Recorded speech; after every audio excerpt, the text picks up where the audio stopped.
Hello everyone and welcome back to our new video.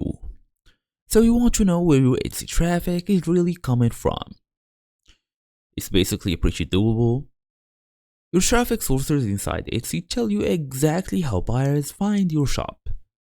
So in today's small tutorial we're gonna talk on how to read Etsy's shop stats, traffic sources. Fast and easy as usual.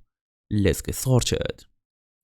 So all we're gonna do is open our device, no matter what basically device we are using, Android, iOS, desktop, doesn't really matter. What matters, if you are on phone, just go and download the app called Etsy. If you are on desktop, just open the browser and look for Etsy.com.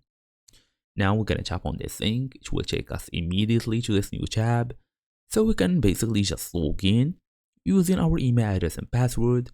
Then come here into this shop manager. Tap on it, then look for an option labeled stats. Scroll down to traffic sources. Then you will see categories like Etsy search, Etsy app, direct traffic, social media, or even more. Then click each one to see detailed breakdowns. As for like bonus tips, if most traffic is from Etsy search, improve the SEO to scale. If social traffic is low, push Pinterest or IG, it depends, by choice. So direct traffic usually means repeat customers. So customers that really trust you will just come directly without needing any link. So thank you all for watching and I'll see you all in the next video.